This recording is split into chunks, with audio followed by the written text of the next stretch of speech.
In the heart of San Antonio, the lights shimmered like a constellation of anticipation, reflecting off thousands of passionate fans who gathered to witness a storm in the making. The event was Knockout Kings 2, and the electric energy crackling through the AT&T Center was thick enough to feel in every heartbeat. The arena air carried the scent of adrenaline, dreams, and destiny.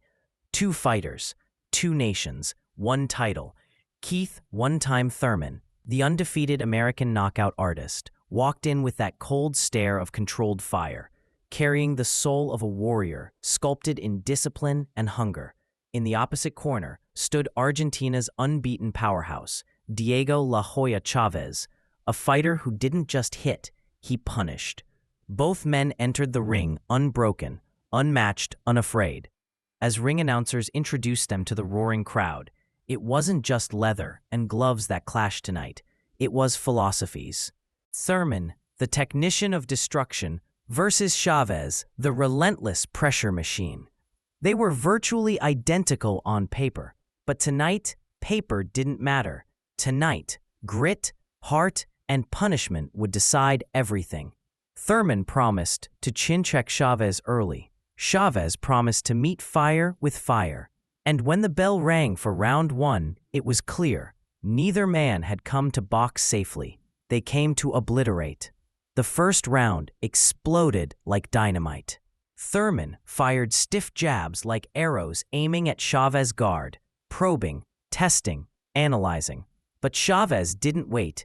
He launched a hooking missile that whistled through the air and crashed against Thurman's guard, earning the Argentine some early respect.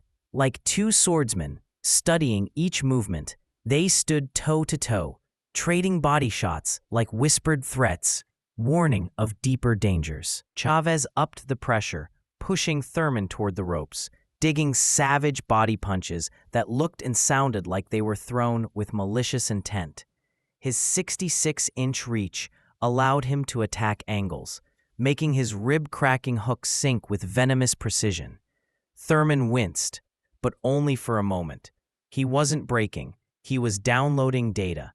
With blood trickling from his nose, he boxed on his toes, beginning to find rhythm. A beautiful counter right hand snapped Chaves' head back, and suddenly, the American crowd erupted. Thurman began circling, using the ring like a chessboard, delivering fast combinations.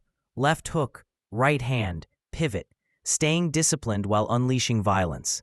But Chaves, with that poker-faced expression, kept closing distance, undeterred, unshaken.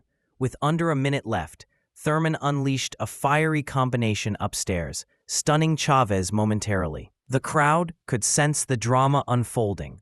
The pace was fast. The punches were mean. And both fighters, they were smiling through the pain. Thurman's trainer shouted strategic advice. Be composed. Be sharp. Use skill over power. But Thurman wasn't just a puncher. He was a boxer-puncher. And as round 3 closed, it was becoming clear. This was anybody's fight. By round 5, both warriors were deep in the trenches, trading masterclass blows. Chaves stuck like glue, applying relentless pressure, attacking head and body, showing no fear, no backpedaling, only forward destruction. Thurman, feeling the heat, began mixing sharp double jabs with body shots that thudded with cruel promise. His movement became sharper, his counters quicker, his strategy more defined.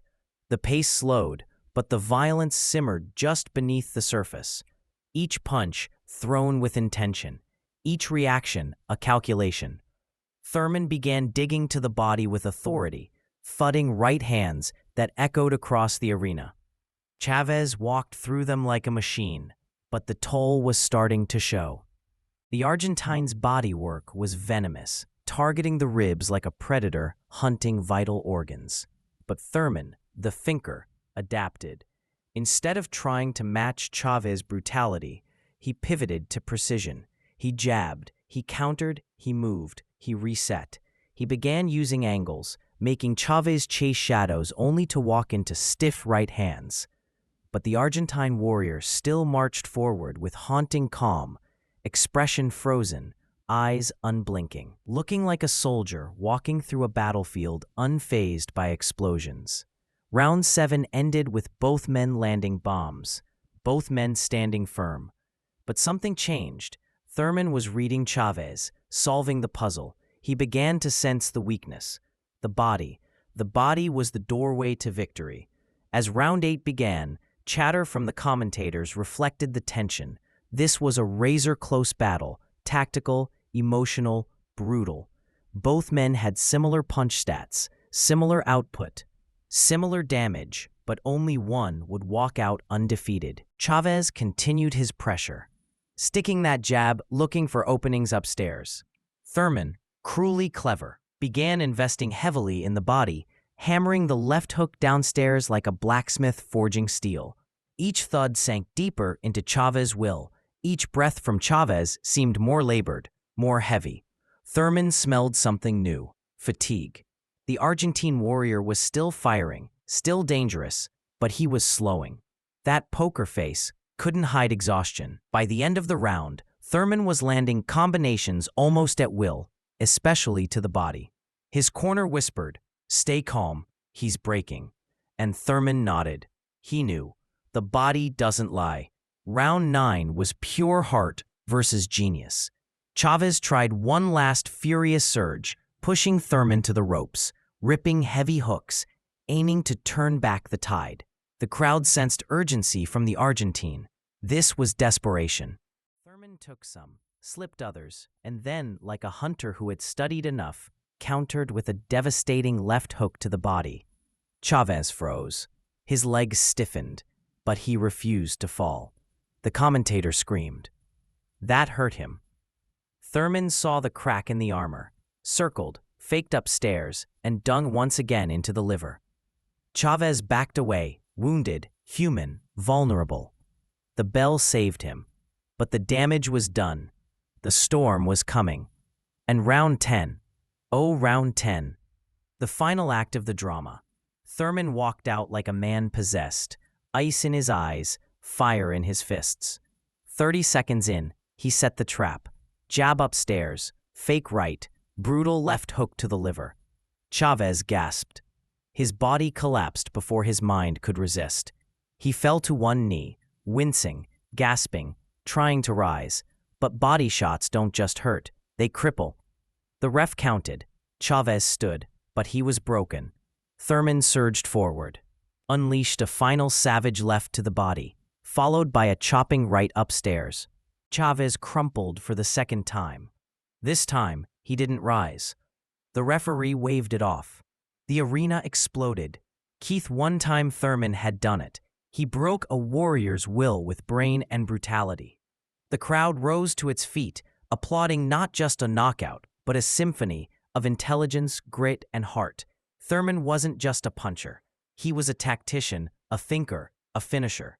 Chaves was a warrior, unbreakable until one man broke him. And as the announcer lifted his voice, the arena trembled.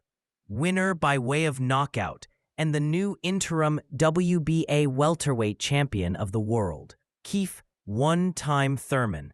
The music blared, the lights flashed, and in that moment, one time was timeless.